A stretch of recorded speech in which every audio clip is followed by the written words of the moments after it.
At Tim Smith Spirits, we've been doing what we love for generations. Even when forced to do it on the wrong side of the law, we've never stopped.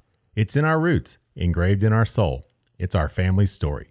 Recipes crafted mountain deep, in the light of the moon, shared down by word of mouth, generation to generation.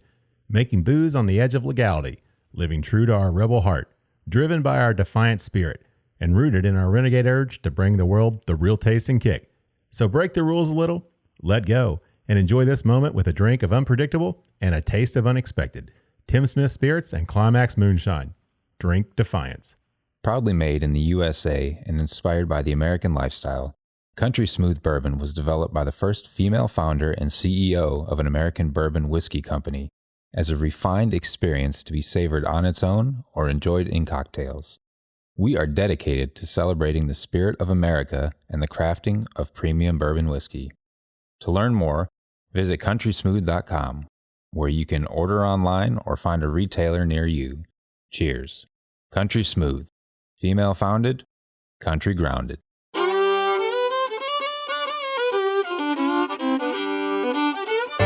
Welcome to the Bourbon Life Podcast, your source for all things bourbon.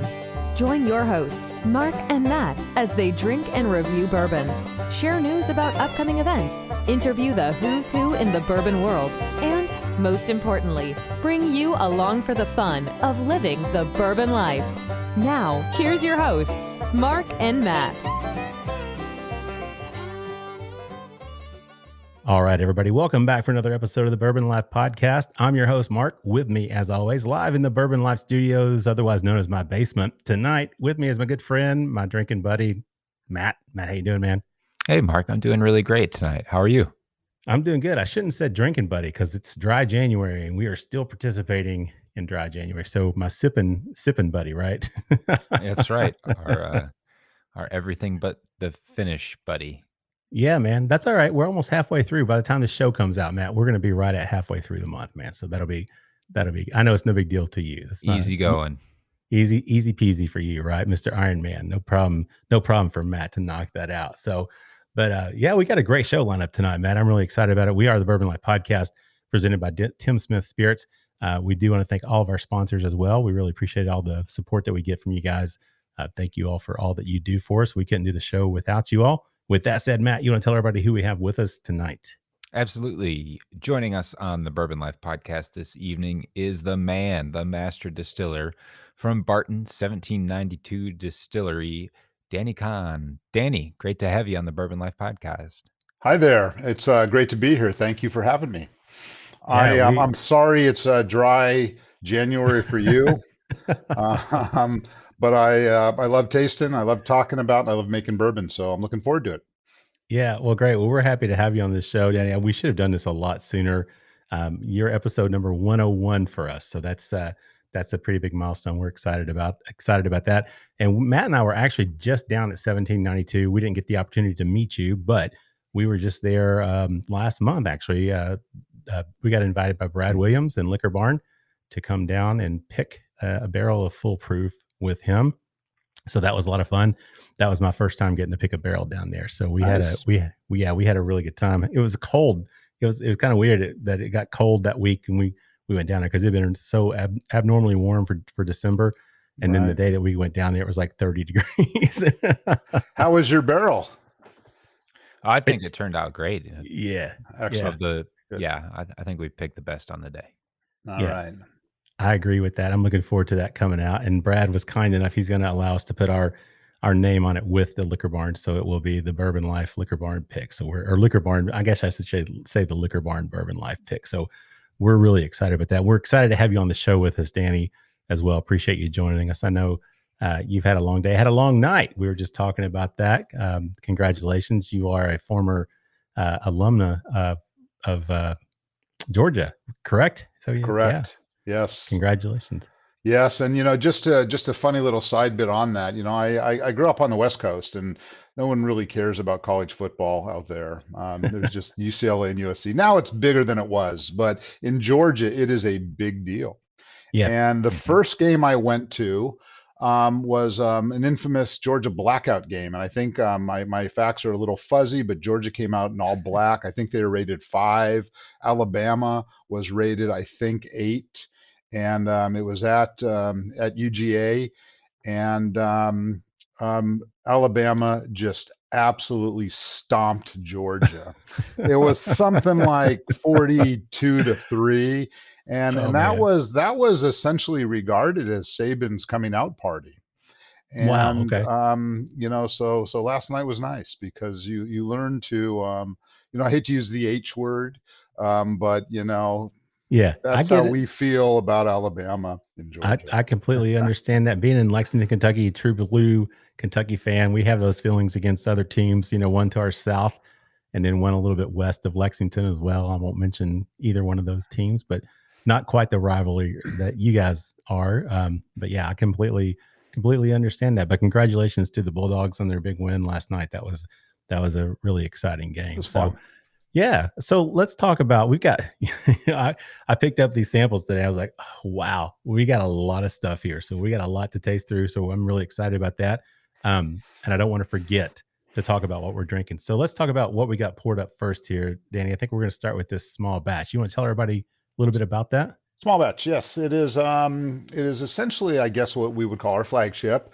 Unfortunately, everything we make is allocated, but we make more of this than anything. So it's our most predominant grain bill. It's what we consider to be a moderately high rye grain bill. Um, and it's aged 7 to 8 years, and it is a bargain in the marketplace. With all the hype that's out there around bourbons, this one is special. Now, a couple things, and as we talk about, I think the process later.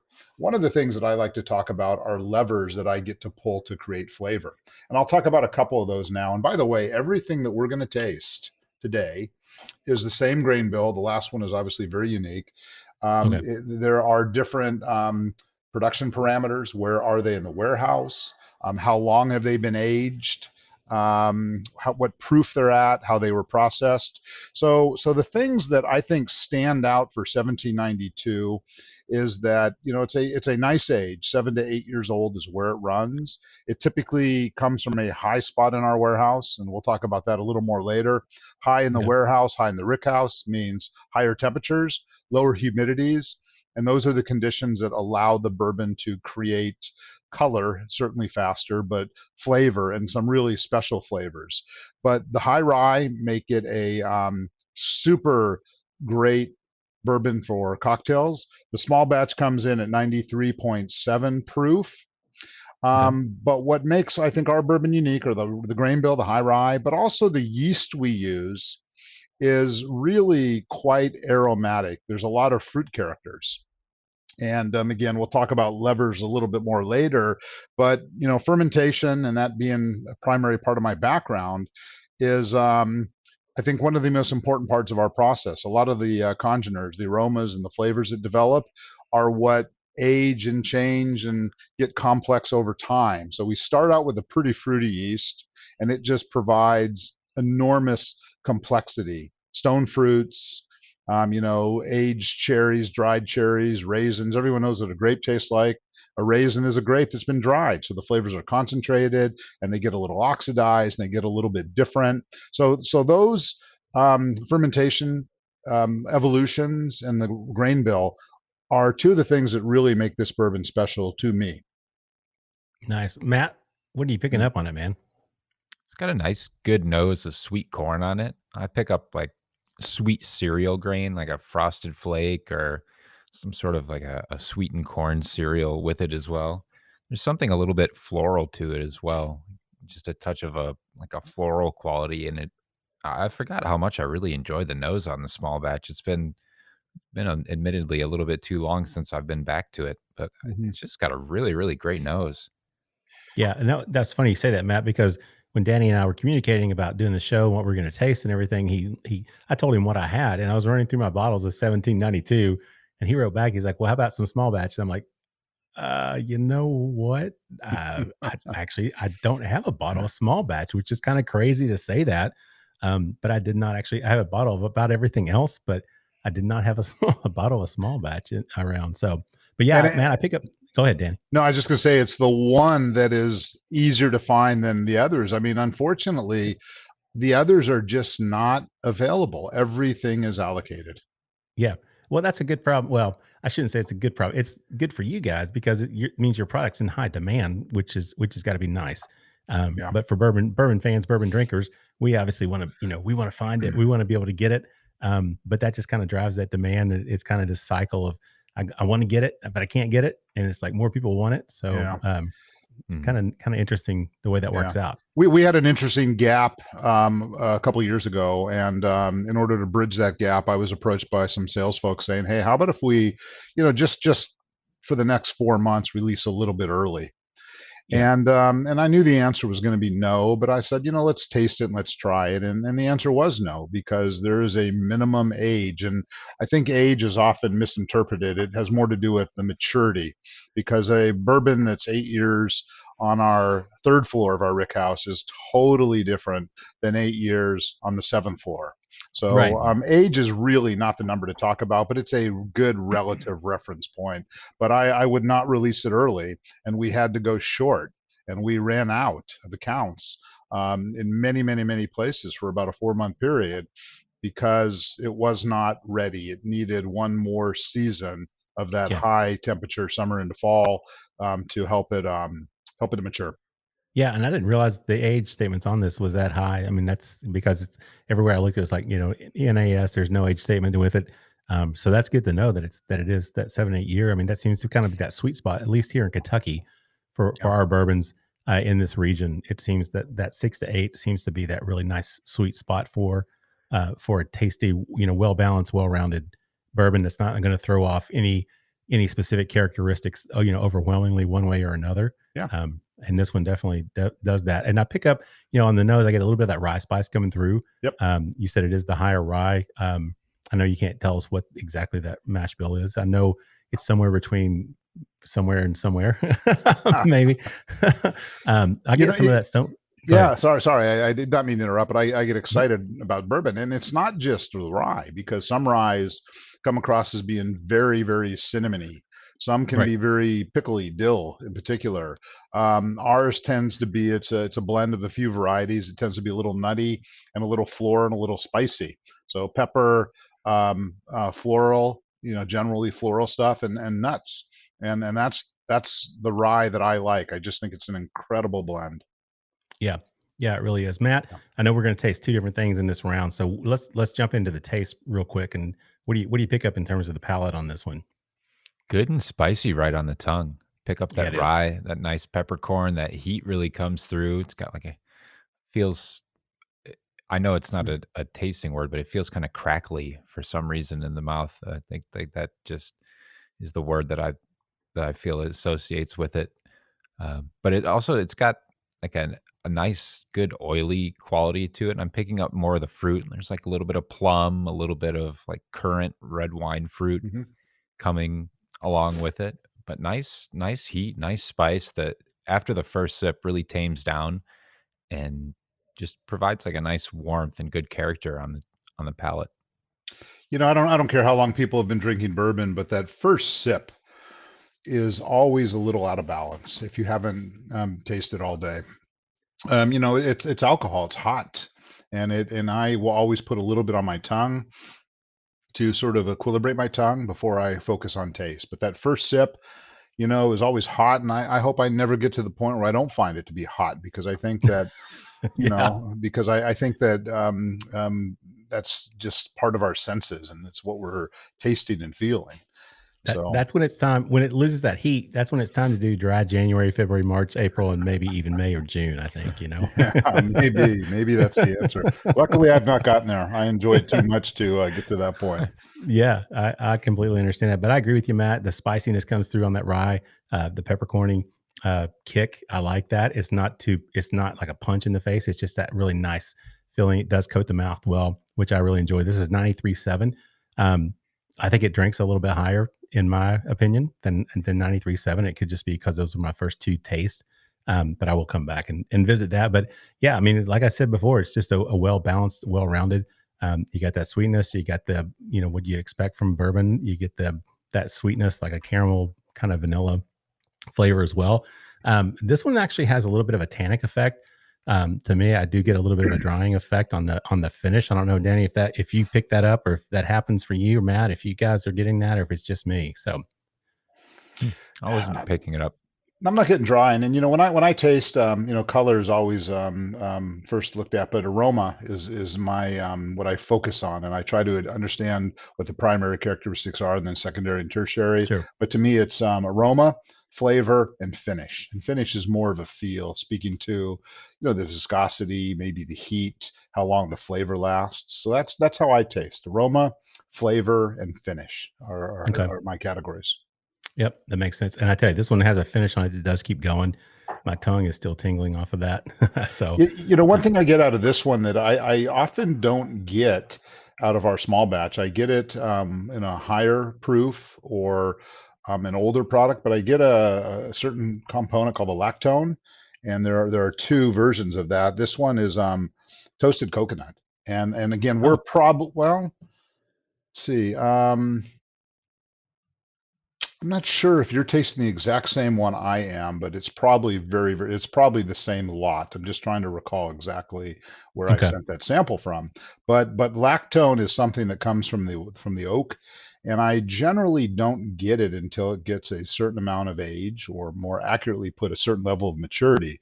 But it's one of those things that is very special to me, and I don't often get it in small batch, but I'm getting it here Hmm. in, Okay. in in leaps and bounds, and it's just one of my favorite components.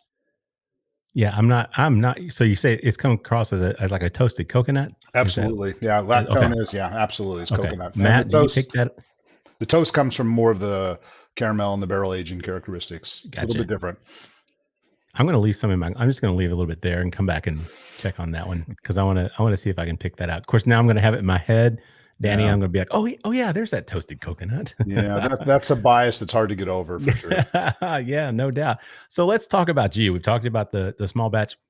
Tell everybody, if you would, Danny, about yourself, where you come from, your past, and then how you really got into the industry and got to Barton 1792.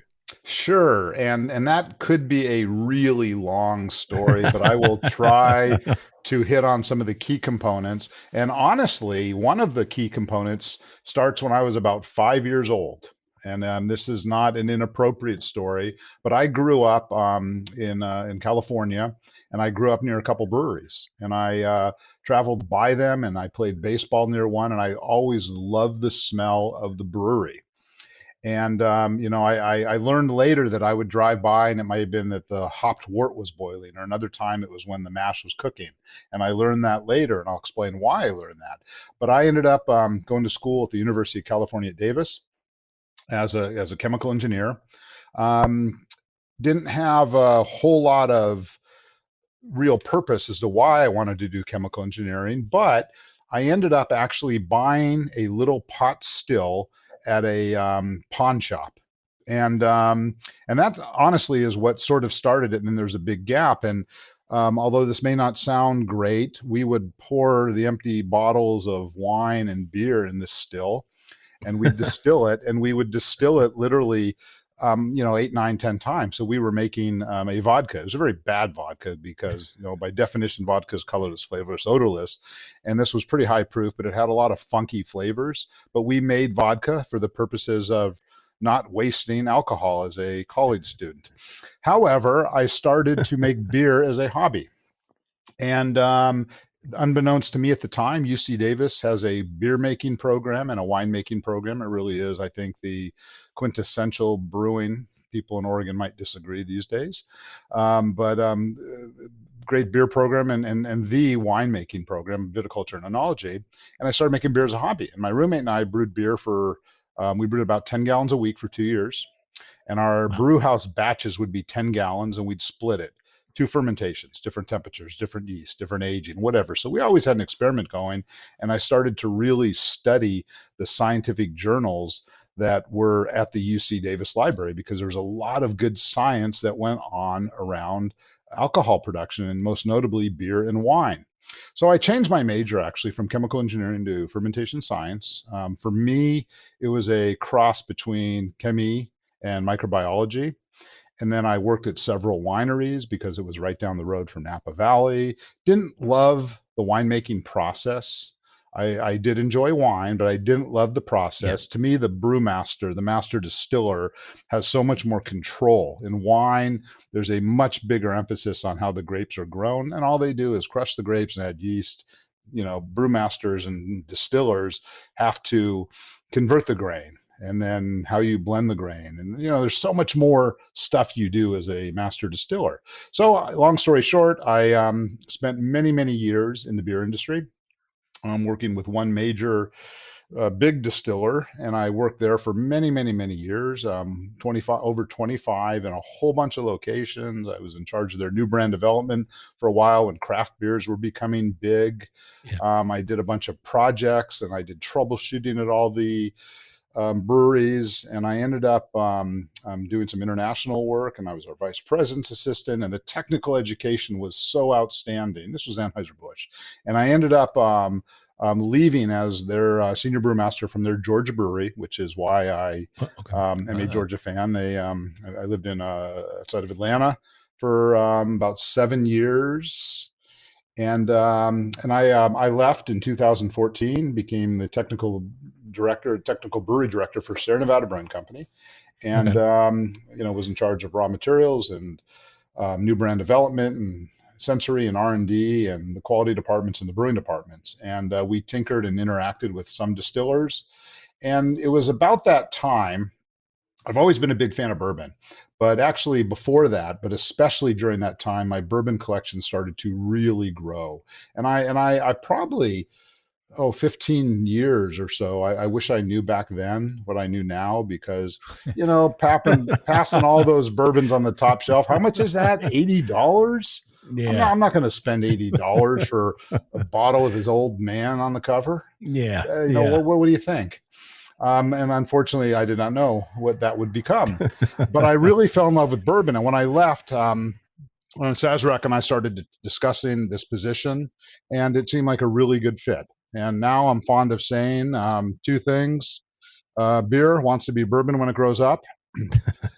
But to my beer friends, tongue in cheek, I also like to say beer is for quitters, because if you simply distilled it and aged it, you could turn it into bourbon. That's right. You're only doing not even half the work. You're just I doing know. maybe a quarter, a tenth of the work, right? Yeah, but except when you distill hops, they're always awful. I'm sorry, it doesn't work. People try it and they do it, and it doesn't work. Yeah. And that's a preference. I just think it's awful. But the truth be told, everything that we did in beer, grain selection, grain quality, how barley is malted, starch content of various cereal grains that you have to convert into sugar in order to ferment it, and how yeasts grow, and what's a good fermentation, what's a bad fermentation, the impacts of temperature and pitching rate, how much yeast you add, and what type of yeast. And all these things are flavor generating steps that I spent my life doing, and it was just a very natural progression to distillation. Yeah. I mean, that's really cool that you had that background, but you're able to take that experience and that knowledge from the beer production, from a brewery, and transfer that over to a distillery. That's really cool. And I never really would have thought about that, but yeah, I mean, it seems like almost like a natural progression in a career right there. So, Really, it is. The first day I came to the distillery, it was very easy and obvious as to what was going on, but yeah, it was just a very natural progression. and you've been And there since 2018, is that right? yep, Okay. or mid 2018. Yes. Okay. All right. That's what I thought. Yeah. I mean, that's great. I mean, and appreciate you sharing the story. Now, did I see or read or hear somewhere that in a former life at somewhere you are a skateboarder, or you are a big skateboarding fan? Is that Yeah, so I grew up in Southern California, and okay?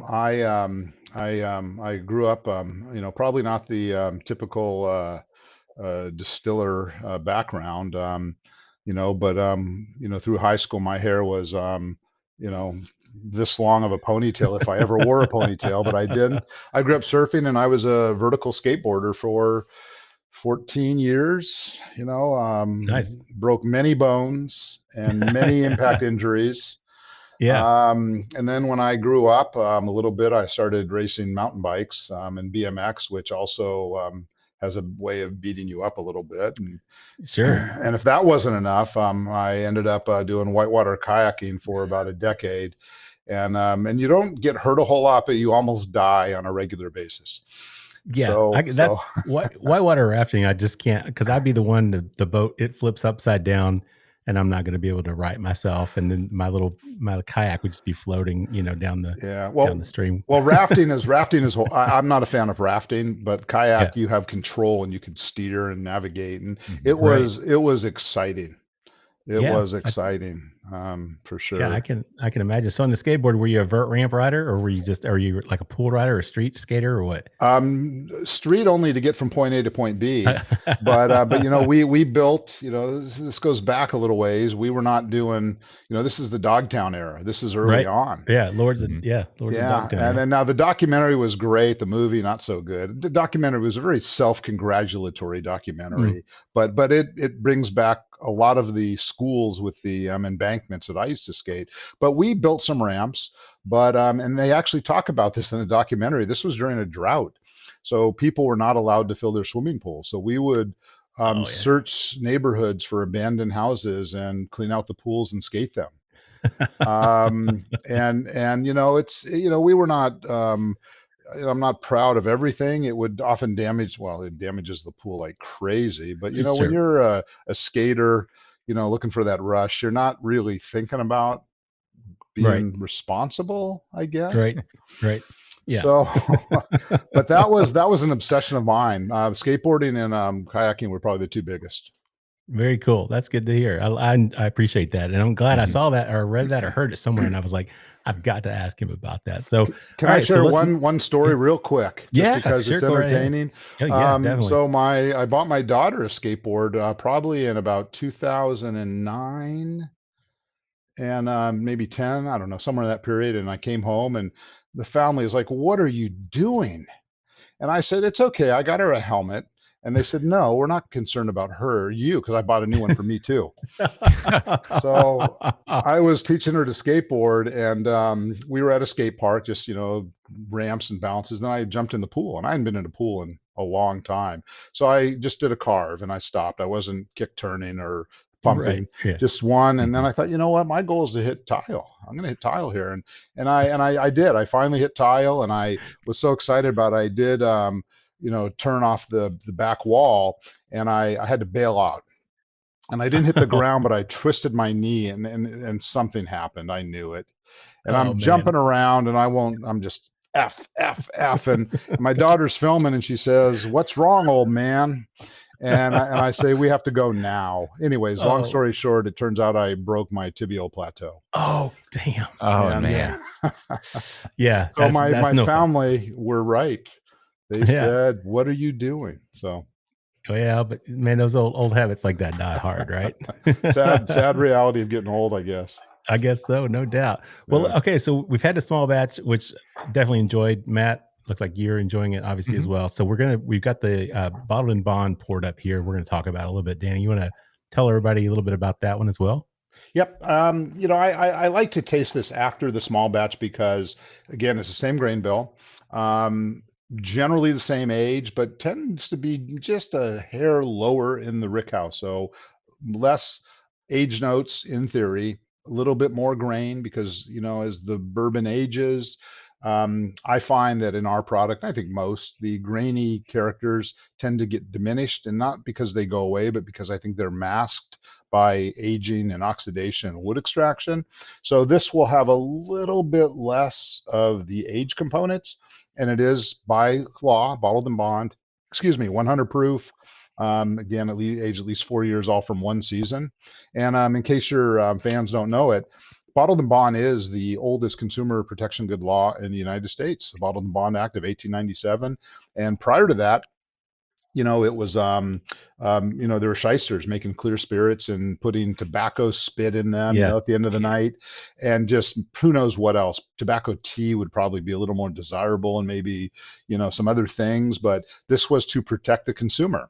And it's a great story. I don't think we quite need those protections these days, but Right. what's nice about bottled and bond 100 proof is a good proof. Everybody has their favorite proof to taste at. A lot of my friends think barrel aged only is the way to go, but I will challenge you, if you have a 135 proof spirit, to dilute it to 125, 115, 105, and taste it at different proofs. And at lower proofs, there are all the surfactants, these things on the surface that become volatile, separate, and you can actually taste more at slightly lower proofs. And to me, 105 to 115 is the sweet spot. It's what I enjoy the most. And I think 100 Gotcha. proof is a good proof to hold up to cocktails. But it's going Yeah. to be similar to the small batch, slightly less maturity, directionally, might be subtly hard to find, and a little bit higher proof. So it's a good way to gauge the impact of proof by tasting this next to the small Gotcha. batch. Matt, what do you pick up in terms of the nose on this one? I get a good bit of that sweet corn again coming through. I actually, more than the small batch on this, I get some of the, ironically enough, a little bit more of the oak and the vanilla coming through, which is a little bit more barrel coming through. Yeah. But I think the grain is also shining through on this one. And I'm picking up like a little bit of something herbal, like a little mint coming through. And then banana. I pick up banana on the nose with this one.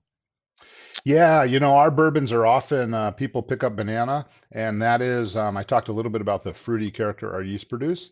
Our yeast do produce a little more than most, of a compound called amyl acetate, and which is what makes a banana smell like a banana.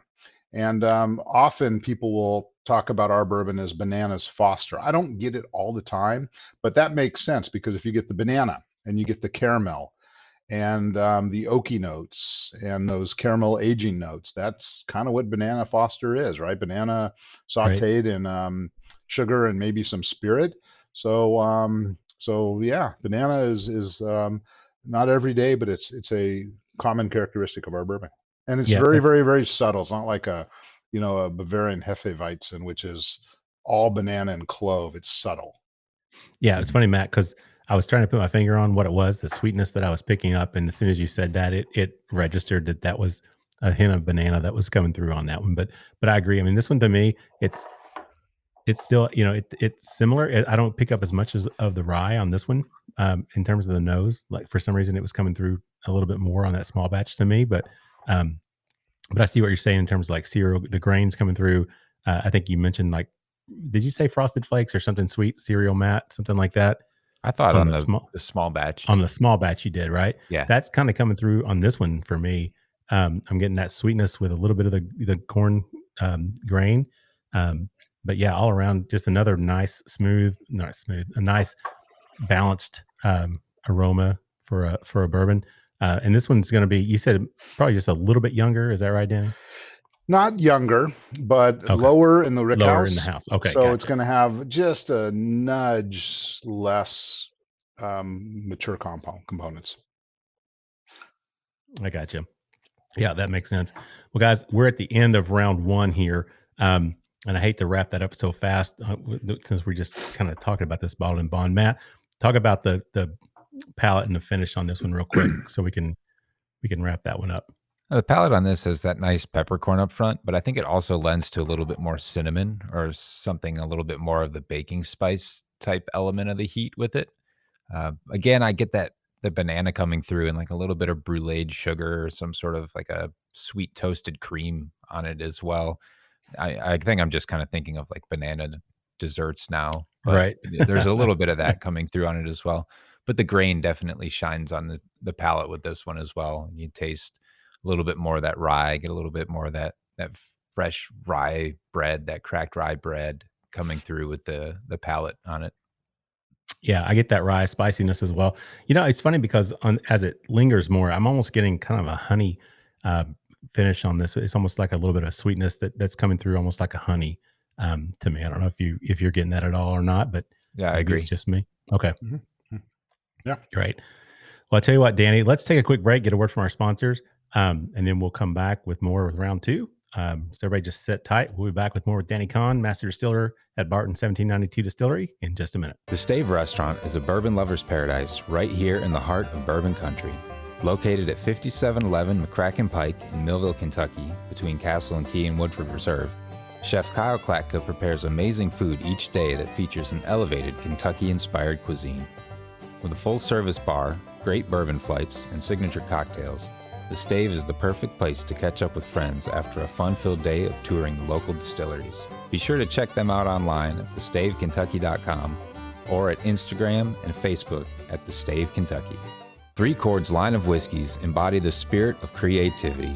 The whiskey is a true collaboration between producer and composer Neil Giraldo and master blender distiller Ari Sussman. The Three Chord team of expert blenders, coopers, and sensory professionals have developed a multi-step process they call Perfectly Tuned Taste. This process begins by carefully selecting the finest bourbon and rye whiskeys from Kentucky, Tennessee, and Indiana, and then blending them together. Find out more about the whiskeys and distribution in your area at www.threechordbourbon.com.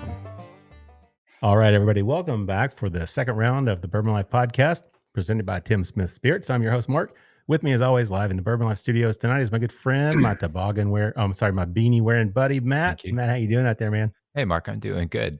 Nice and warm here. Got my hat on. In front of the fire. Roasting my Tootsies. So having a good time. We're back for round or session number 2 with the Master Distiller from Barton, 1792, Danny Kahn. Danny, good to have you back for round 2. Good to be here. Thank you. Thanks for sticking around. Thanks for not injuring yourself or anything, in the interim there and having to leave to go to the hospital.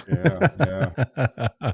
No kick flips or anything, man. That's good. We're glad to hear that. So, Dan, we got several things actually poured up this round. You want to tell everybody? I think we're going to start with the full proof on this one. So, you want to tell everybody about that? Yes, full proof. Full proof refers to the entry proof of this product. We put it in the barrel at 125, and by the way, that is the maximum allowable by law to be bourbon, and we like putting it in at 125. So it comes out of the barrel typically in the high 130s. So we cut it to get it back down to 125 before we bottle it. So tends to be a little bit higher in the rick house, so we should get a little bit more age components. 125 proof, is pretty stout. I personally love cocktails with a 125 proof. I believe that it is okay to drink bourbon on a cube of ice. A lot of people have very strong opinions, but I think the way you enjoy it is the way you should drink it. And sometimes I think it is good a little bit cold. When you have cold bourbon, it sits on the tongue, it heats up, and you kind of get a little bit of flashing in your mouth. And I actually pick up slightly different flavors when it's cold and then it heats up. I just don't guzzle it and swallow it right away. I let it coat and I savor it a little bit. And I think doing that cold is actually a really interesting way to taste bourbon. But anyways, it's 125 proof. Of our standard selections, this is the only one that is not chill filtered. And I think a lot of people hear about that, but chill filtering, we do it for to keep the bourbon clear. And the reason why we don't chill filter this is that at this high of a proof, it tends to not get cloudy. So what happens is if the proof is a little bit lower, there's compounds called free fatty acids that are in the bourbon, and they are components that are created in the process. And when it gets cold, they will flock together and almost look like little pieces of egg white that maybe get a little bit darker, maybe a little snow globy. And, if you don't know what it is, it might look a little funky. And when I leave for holidays at Christmas, for example, I turn the heat down in my house and a lot of my bourbons will get cloudy. And all you have to do is rewarm them up, shake them up, and they will redissolve almost immediately. However, when you chill filter, and there are these compounds that are different carbon chain lengths, and there are the smaller ones and the medium ones. Mostly we're dealing with medium chain free fatty acid esters. And the small ones have really nice aromas. And as they get a little bit bigger, they get a little bit more important on the mouthfeel. And then when they get a little bigger, they get a little bit negative. So by keeping the by not chill filtering, you retain some of those in the product. So you tend to get a little more mouthfeel. You tend to get a little bit more aroma. And that's nice to not have to chill filter these because they don't get cloudy. Again, you see a bottle with a bunch of stuff floating in it and you're not an expert, it might look bad. Yeah, right. And thanks for that explanation, because I'm sure there are people listening out there that don't understand that, don't know the difference. And I know when I first started really drinking bourbon, I would put my Eagle Rare in the freezer and then get it out and be like, "What the hell?" So until you know or understand what's going on with it and why those little floaters start showing up, it's good to know. So your bourbon's not bad, it's not ruined, it's not spoiled. Yeah. It's just part of the process, and Yeah, and just those shake fatty it up acids. again and they'll Yeah. redissolve, and warm them up and shake it up. It doesn't take much. They're not harmful. Yeah, yeah. Good advice, and good to know. All right, so this is the foolproof 125.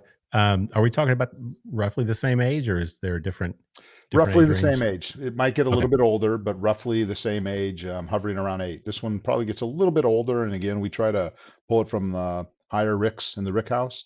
And again, okay, higher in the rick house, um, tends to give you higher temperatures and lower humidities, and that accelerates the aging process. And okay, just an interesting little note about our distillery: we try very hard not to put bourbon on our bottom 2 floors. okay. We don't distill brandy here, but we put it in barrels and age it. And we typically save those bottom floors for brandy, and we try to keep the upper floors for the bourbon. And it's often the case that we, in my opinion, mistakenly talk about age, like how old is that bourbon?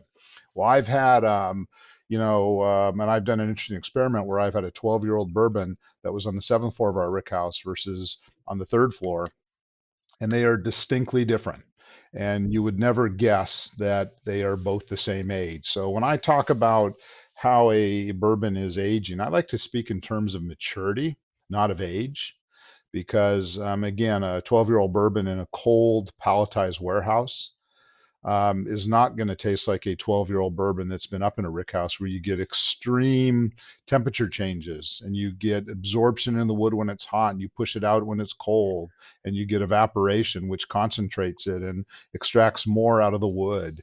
So age is not the question, it's maturity. It's a big Gotcha. difference. So I'm just curious, thinking in terms of those lines, you're talking about the higher uh, places in the rick house. You've got barrels up there that are going to go up in proof. So your proof that you're putting in the barrel at 125, they can come out at 130, 135 or higher. If I've you're seen putting in, 162. have you really? Wow. Yes. Only I would love to. once. I would love to try that. But if you're in those lower two floors, are you looking at the possibility then of higher humidity and actually a lower proof then that you're going to lose alcohol? Absolutely.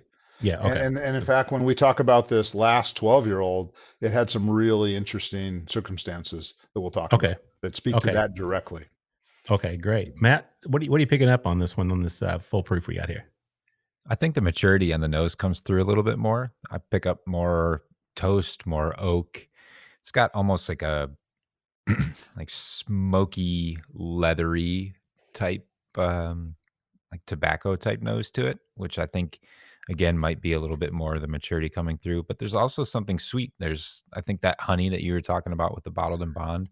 I pick up some sweet honey, and then there's like a little bit of kind of like a ruby berry, like a raspberry or some sort of a berry or cherry on it as well. The one thing that stands out to me, Matt, on this is when I smell it and then when I taste it, we'll get into that. But it's almost like a brown sugar to me, like a toasted brown sugar. And I guess you were talking about the bananas Foster, and maybe I wasn't even thinking about that.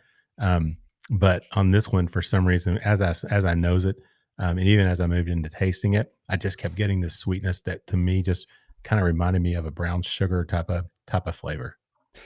Also, I mean, those descriptors that from both you are really, really quite nice, and it speaks to a lot of the process changes that take place, especially around the fruitiness. But also in this one, what I get, and it's not just because it's a higher proof, but I get a full long finish. meaning there is texture. And I think that the non-chill filter contributes to that quite a bit. So it sits on the tongue, and because it sits on the tongue, the flavor also lasts. So there's a mouthfeel and a flavor that are what I look for when I'm tasting a bourbon. Again, aroma, flavor, finish. Yeah. And the finish here is very long. And that's one of the things that is common for this bourbon. Yeah, and that's what Matt, moving into the finish and the palate and the finish. What do you get in terms of that? Because I get that long finish as well. The brown sugar kind of comes through to me, that sugary flavor. It's nice. This is not as much pepper to me like the other ones were. This is more. This almost transitions more to a cinnamon, kind of like a red hot cinnamon, because there's that sweetness to it. And then as it continues to linger, it still comes across almost like a brown sugar sweetness, but with that cinnamon kind of flavor to it. But Matt, what do you get, man? I get a lot of what you were saying with that cinnamon and the baking spice coming through on the flavor. I think the rye comes through not in a spicy manner, but just in the flavor of rye. I think that we're really, or at least I'm really tasting just like the bright crispness of rye, kind of like the caraway seed type nature that rye, the grain can have on itself, kind of like a if you would think of like a crisp rye cracker or some sort of a rye bread, but it has a lot of that. And then there's that that welcome peppercorn and a little bit of spice and heat coming toward the end on it. But it sits really well on the tongue. It's really oily and it just like you were saying, Danny, provides just a really long cerebral finish to it with a lot to think about. Yeah, and I'm also getting that lactone, that coconut out of Okay. this. When I sniff, and I'll sniff it 30 times for every sip, I think, because I'm trying to find out, my process is what are the predominant flavors. And then, and when I sniff, keep my mouth open a little bit, and it just helps airflow and getting into your olfactory senses. But I look for that primary, and then I think I have been doing it long enough where I then tend to ignore those primary components, and I try to look at Mhm. what's below it. And I have a way to get to the different layers, and just understanding the complexities that come through primary, secondary, tertiary, and on. Yeah, and that's a solid point, and that's something good to remember. As people are trying to develop their own palates, that it's just not the initial. Here's what I smell, and then moving on. But it's here's what I smell this time. Go back and revisit. I don't have that ability to shut down the primary flavor that I smell. I keep smelling that over and over unless it changes in terms of setting out for a while. But that makes sense, and that's a great point to make, Danny. That people.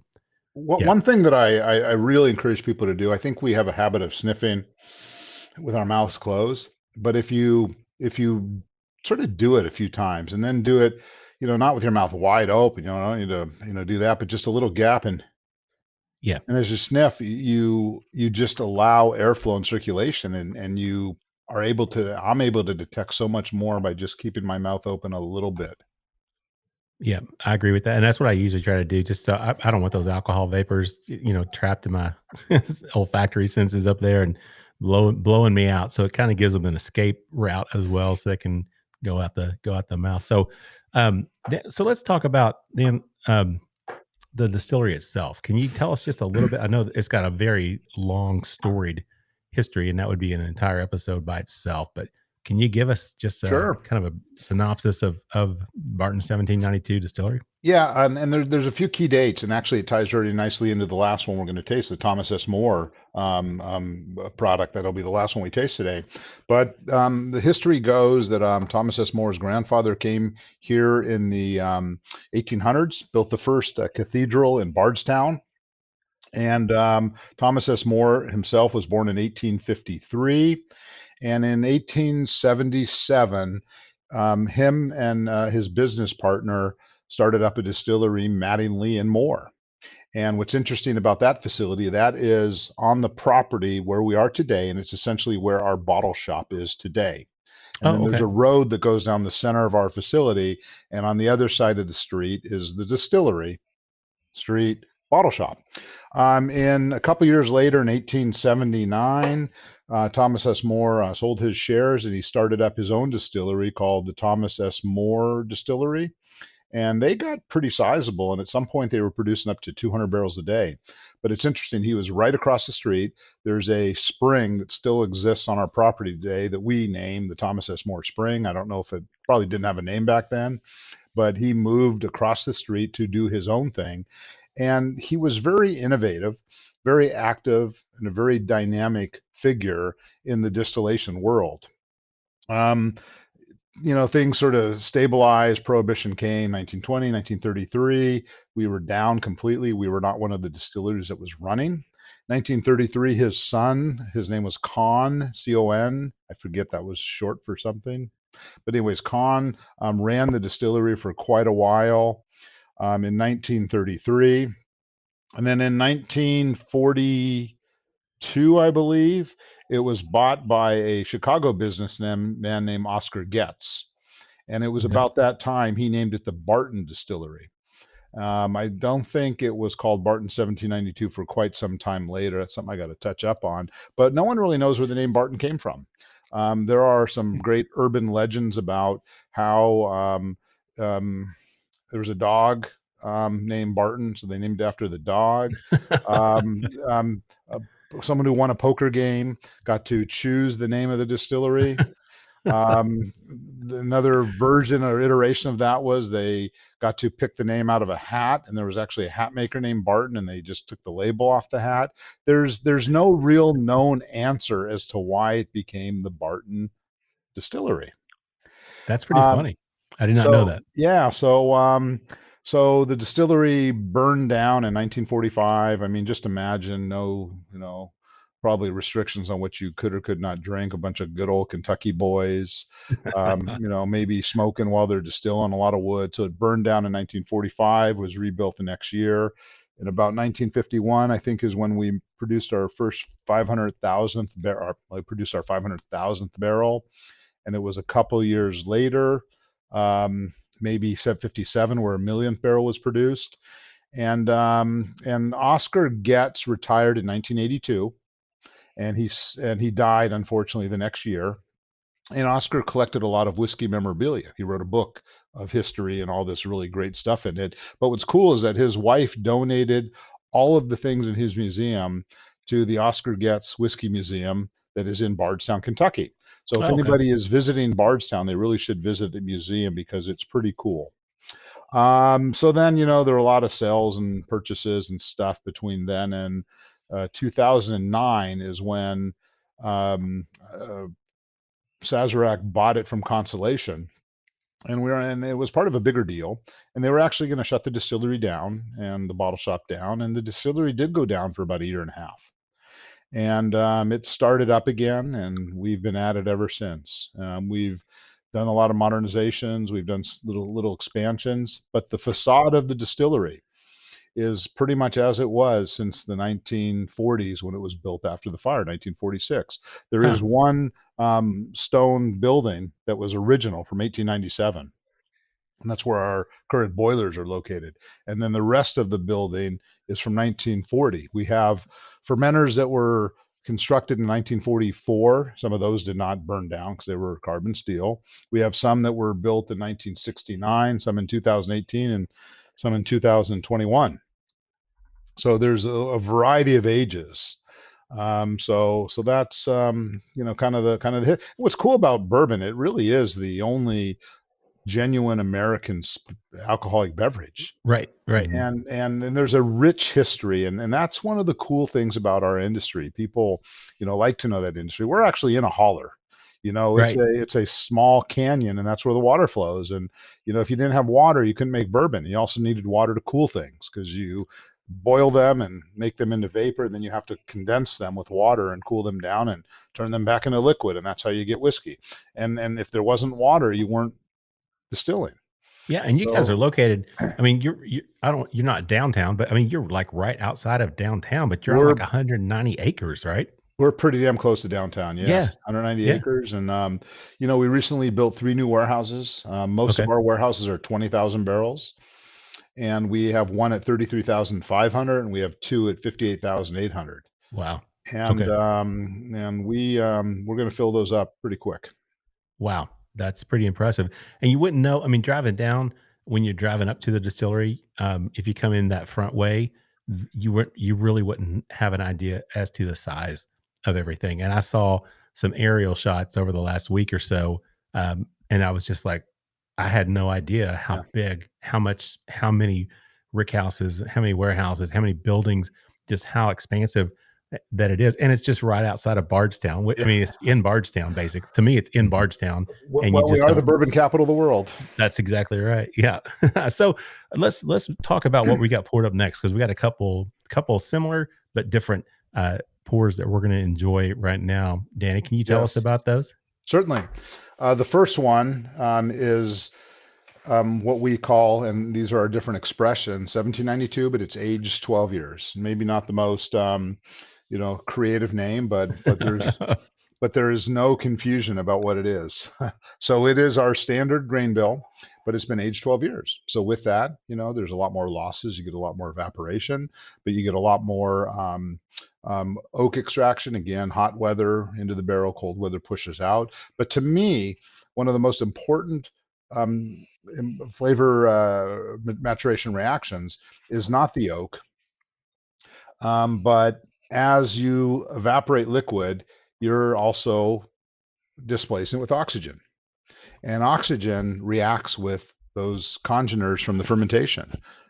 They react with some of the wood components, but they really react with some of the fruity components. That's where you get complexity in stone fruit and just a whole different degree of flavors. So this is our standard age 12 year.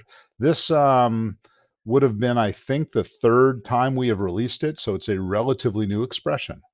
Okay. Mhm. And it's a pretty small release. It happens once a year, and its SRP is pretty low. It sells out immediately. It's so hard to find this. I was able to grab a bottle. I just happened to be in Bardstown at another distillery that morning for a release of another product. And as we were standing in line, people started whispering to one another, I think they have 12-year out at Yeah, 1792. So we took turns leaving the line at the one distillery and coming to your distillery and buying the 12-year-old bottle and then coming back to get the other bottle. So it worked out really well. So I was really happy to pick up a bottle of this just a few weeks ago. So good. yeah, And what we're doing now, often on Wednesday, we're releasing something unique. It may be 12 great. year, it may be sweet wheat, it may be foolproof, Yeah. but on Wednesdays we're releasing something unique. Okay. Well, And that's good to know. Yeah, definitely. And we don't have the sweet wheat poured up, but I will tell you that that is one of my favorite. I absolutely love the sweet wheat. Matt, I think you're shaking your head Mhm. over there in agreement with me on Absolutely. the sweet wheat, right? So, well, Matt, what are you picking up? I don't want to get off topic too much, but what do you pick up on this 12-year-old that we're drinking? The nose on the 12-year-old, I pick up a lot of the fruit factors on it. Like I get a lot of, I'm looking like orange fruit, like apricot and tangerine. And then there's like something a little floral, like a honeysuckle or some sort of like a sweet flower, but not like a rose petal, but it's like a sweet springtime type aroma to it as well on the nose. Which is Yeah, I was expecting for 12 years to get a whole lot more oak, a whole lot right. more barrel, but I'm really surprised. I really enjoy kind of the different direction this is taken in. Yeah, and it's funny, Matt, because as I'm nosing this, and it almost has like a buttery type of aroma, to me, which I think it's just kind of strange. Not like a buttered popcorn or something like that, but just almost like a buttery aroma to it, like a creaminess. Something something about it that's just really it's really unique. But I think I went into it thinking 12 years old, it's going to have oaky overtones to it, and so in my mind, I was just all set to get that, and that's really not the predominant aroma that I picked out, Danny. So and so back to age versus maturity. right. A little bit lower, so it can slow down a little bit. Personally, and this is a preference, everyone has a different opinion. I think that high rye bourbons, there is a sweet spot, and I think it's about 10-year old, generally speaking, 10 to 12 years old. And I think when you get too old, I think oaky notes don't play well with rye. I think they're both a little aggressive in aroma and flavor, and I think they just don't play well together. And I think that's Yeah. one reason why Wheated bourbons do so well with longer ages. You don't have the rye to sort of mask and not play well with the oak. You get the age components that tend to dominate. But yeah, so this is not always up high in the rick house. So it's a blend of usually stuff that's high and low. Gotcha. So yeah, you're gonna get that unique profile off of this one. Matt, what do you get in terms of the palate and the finish on this one? The palate, I picked up the more of the oak coming through. There's a sweetness right on the front with it before getting hit with a good amount of baking spice. Like it's got a pretty hot mouthfeel to it, but it's not like spicy peppercorn. It's really nice heat from like baking spice or like almost like a curry heat. Uh, but there was something a little bit drying with it that I picked up. There's like a touch of a tannic taste on the back of the palate. Which I guess would probably come from the time in the barrel. The 12 years would probably contribute to that, Danny. Yeah, certainly so. And by the way, this comes in at 96.6 proof, 96.6. Certainly when you have a product that ages this long, and by the time we dump it, which means when we pour it out to package it, it's probably mid 140s. So you're getting a higher alcohol solvent. I hate to be too sciencey and geeky, but there's science and there's art. I like the science to understand things, honestly. And with higher alcohol, you get things that are more soluble in alcohol, and they tend to get extracted. Some things are more soluble in water. Some things are more soluble in alcohol. So you tend to get those components that are going to be extracted at higher alcohol. So there's a lot of oak going on here, and it impacts the hue as well. It is very amber, more so than some of the others we've had. And then one thing I was going to say on the nose, I actually picked up a hint, and it could be because you've been saying that toasted coconut, but I actually got that on the nose on this one. Yeah. It kind of came through to me. So, and it could just be the power of suggestion, but that was one of the first, that butteriness, but then also kind of that toasty coconutty type of aroma as well. So. Oh, it's there. And it's when we taste, we like to, in groups, we like to taste quietly and say, "Oh my God, did you get that?" Because as soon as you mention it, it's the power of suggestion. And if somebody mentions something to me, and I think I'm pretty objective, it's hard to separate what you've heard. Right. So it's always good to taste, when you're doing an official tasting, gather your own thoughts, because the power of suggestion is powerful. Yep, I would agree with that. And then for the final pour in this round, we've got something kind of special that you sent us, and we really appreciate that. Do you want to tell everybody what this one is? Yeah, this one's unique, and I'll show the bottle just because. In fact, here's what the bottle looks like. Age 12-year-old, that's a standard bottle, and there's a little medallion on it. And the medallion is what we put on single barrels. This was, Bourbon Heritage Month was a little kind of wonky this year because of COVID, and we didn't get to do some of the things with the festival that we normally do. So we decided to put a special bottle together for our employees. And that for symbol arrangement, that top symbol is a bunch of people that represents our employees. Okay. And then the barrel with a number 4 in it is representative of the fact this is a blend of 4 barrels. NCF is not chill filtered. And this one was a little surprise. They snuck in that little smudge. It's actually a picture of me tasting. We were supposed to put something else in there, but our art people thought they'd be funny. And it was kind of funny. So this is unique, and here's why. When we do revealing secrets of ours that maybe we're not proud of, but when we do single barrels, we bring barrels down to the groups that come to taste them. And not all barrels are picked. So we take those barrels that are not picked and we put them somewhere. Sometimes we used to lose track of those barrels. So these 4 barrels were a group of about 15 barrels, almost a full rick. A rick holds 19 barrels. And we had barrels that were aged up high in the rick house for about 8.5 years. They were brought down to Warehouse H where we do the sampling. They weren't picked. They were not recorded properly on the paperwork about 5 years ago, and they were lost. They were there, but we just didn't know it because we have, 620,000 barrels in our inventory. People ask me, oh, do you know where you keep the great barrels? Well, no, I don't keep track of all those barrels. That's hard. But we found them, and they were down low in our coolest, dampest warehouse for anywhere from 4 to 5 years. So Wow. some of these barrels are close to 14 or maybe just a little above 14, and what Hmm. happens is when we pulled them at 8 years old, 8.5 years old, they were 135 proof, give or take. And then when we sampled them later, they were down to low 100 teens, Really? Okay. 113, 112.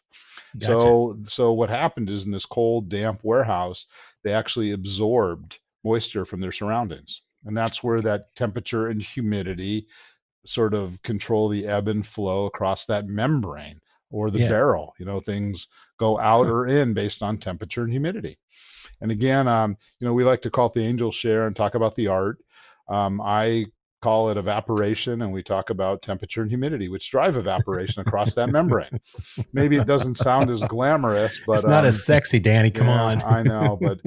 But so Scotch distilleries often talk about it picks up the aromas of the sea, and I always thought there was a little bit of marketing hyperbole in that.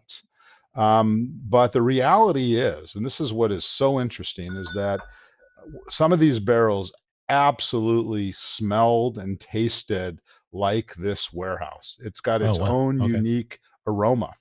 And we picked up some of the aromas from that warehouse. So it's an absolutely different animal altogether. Yeah, Matt, I was gonna say you're over there sniffing on it, man. What do you get on this one? At first, when I poured it, it was really floral. I picked up a lot of floral notes coming across with it. And now, since it's sat out a little longer, I think I'm getting less and less of the floral factor. But I also there's like a sweet fruitiness, like fruity pebbles, kind of like a taste the rainbow of different fruit flavor coming through with it. And then as it kept opening up even more, I get like a sweet pipe tobacco is like really the predominant flavor that I'm smelling. Yeah. Yeah, that jumped out at me, Matt. That sweet kind of reminded me of my dad when I was a kid, and he had that pipe that like a cherry tobacco or something, that a flavored tobacco that he would smoke in the pipe. Danny, you were going to say something. I'm sorry, I jumped right in there when. Oh, no, no, no. No, no. Great comments. You know, earthy. Um, if you hear the term mold, it can be very negative, but Right. I mean, I think of cheese that is got different molds on it. It produces wonderful flavor. So mold is not a negative thing. In a cold or cool, damp warehouse, there are molds that grow. And I think some of the aromas are what we are tasting here and Right. smelling here. And it's complexity and it's next level of different. We could not duplicate this because we could not, create this process. Let's now make it a process. It's not feasible. Yeah. So we find these gems, and I blame our tour center manager of losing barrels on purpose. So we get to do things like this. The I don't beautiful ask. accident. I don't Yeah. ask. Beautiful. Yeah. But I wonder if there's some shenanigans going on.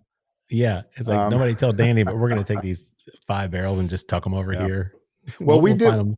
yeah, Go ahead. we did something like this once before. We did we have a tradition for the pre-COVID, the day after Thanksgiving, we do a lantern tour, and we have a single barrel that proceeds go to a specific charity. And 2 years ago, we did a sweet wheat. And again, we had a few barrels. Actually, these barrels were not lost, but they were just sitting around for a long time. I had two 14-year-old sweet wheat barrels that were spectacular. The problem was there was no volume. Yeah. Oh, yeah. They were so Yeah. low. So I blended it with an 8-year-old. And when for simple math, if you blend a 6-year-old and a 10-year-old, that's not the same as an 8-year-old, because you get the flavors of the younger bourbon that are more grain forward, fresher fruit from the fermentation, more grain, with the old barrel, which is aging and oxidation and complexity. So it's different than just an 8-year-old. So you get flavors of the young and the old, and it's a really great blending opportunity. So this particular sweet wheat had 3 barrels, and when the third barrel was an 8-year-old, and again, it was to get the right volume. And we only got like 450 barrels out of it, or bottles, excuse me. And it was spectacular. Yeah, You I'm know, jealous. so yeah, so it's a fun thing to do to create some of these blends. You know, Oh yeah. blending is the art. Yeah. And you know, it's funny, we often talk about art, and I often say that, you know, if we're saying art, it means we don't know.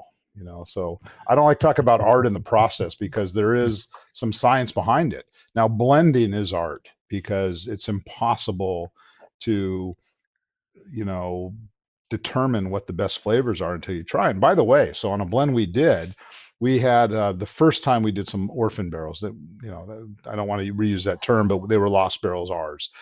We had one that was spectacular. My God, was it good. We had one that was not great. It was okay, honestly. And then there was one that was really good, one that was really bad. So anyways, the first one that was great was great. We blended it with the next best one, and the blend of the two wasn't nearly as good as either of them individually. And then we blended it with a third barrel that was our third or fourth favorite. And the marriage of the 3 of them was better than each of the individual components. And we thought, you know, maybe we've been tasting too much. Let's let it rest and reevaluate tomorrow. And we tasted them blind, and absolutely the blend of the 3 was way better than Yeah. any of the individuals. And no one, I don't know of anybody who could predict that. And Yeah. that is truly art. Yeah. And No, that was a special release. no doubt about that. I mean, there's so much art to go through. Like you said, it's science, because there are factors that are determinable, they're controllable, but then there's also that art aspect of it that you guys, you just get in there and let the barrels kind of talk to you, and you figure out where it's gonna go. Matt, what are you picking up in terms of the palate and the finish on this one? The palate, I pick up some of the fruit, some of the apricot is coming through, and there's a little bit of heat, but it's almost like ginger, like a ginger type heat Okay. to me, where it's got a little bit of flavor with it as well. And then Danny, you were talking about how this was sitting in kind of a dark, dank, and cool, almost moldy rickhouse, and it might be power suggestion, but there's something like a little bit marshy or oaky on the palate as well. And then I find the finish to be a little bit. It's got like a kind of prickly, like I Well, don't that, you know. know, finish is not just flavor, it's mouthfeel, you know. So Mhm. are there tannins that are reacting with them, you know, tongue? Are there glycerols, which are soft and full? I don't know, but I think of this as the terroir of that warehouse. You know, it's picking up Sure. the, you know, character of its surrounding, and Mhm. that's absolutely a thing. So this is unique, and each of the barrels were a little bit different, and yeah, it was really absolutely amazing how it emulates the flavors and aromas of that warehouse. Yeah, and we appreciate you sending this to us. This is definitely a treat for us to get Mhm. to get to taste those. And this one, I mean, the regular one was the 12-year old is really good, but this one is very unique, and it just has an exceptional flavor to it, Danny. So we really appreciate you sending that to us for The sure. reason why you only got a little bit is that I was actually not. I had already put together the samples to send, and then it dawned on me, hey, I got to send some of this. So I asked one of my team members to go in my office and pour the rest of that bottle out, but leave me enough so I can taste with you. Yeah, So that's why you got a stingy pour, is because no, I want. that's No, no, no, we're we super appreciate it. appreciative. No, Yeah, thank you. yeah, definitely. Well, guys, we're at the end of round 2 here. So, Matt, before we close it out, though, let's just kind of give a recap thought process on the 3 different expressions that we drank. We drank the full proof, we drank the 12-year-old, and then we drank that special release 12-year-old. What are your final thoughts on those 3? I'm really still taken back by that special release 12-year. I like Yeah, the kind of the funky, marshy quality of it is super unique, really fun to think about and really fun to play with. Um, I That was my favorite of this round, but all 3 solid pours, most certainly. yeah. I'm a big full proof fan, and I love the full proof, and I love that we got to pick that full proof. But I'm going to have to go with that special release 12-year-old on this one as well. That was really unique and just a wonderful wonderful bourbon, Danny. We really appreciate you sharing that Yeah. with us. Yeah, no, my pleasure. And again, what was really cool is that this was just for our employees, and Yeah, they most everybody bought one. Even the people that don't drink bourbon wanted one because it's unique and special. And we asked them, keep it for yourself or give it away. Just don't, do secondary sales right. stuff. Yeah, But it's unique, and I think they appreciated that because they're the ones that keep this place running. You know, they're the ones running the mills and right. mashing our cooks in and transferring fermenters. So they're the ones that do the work and put it in the bottle. So it was really nice to see their reaction.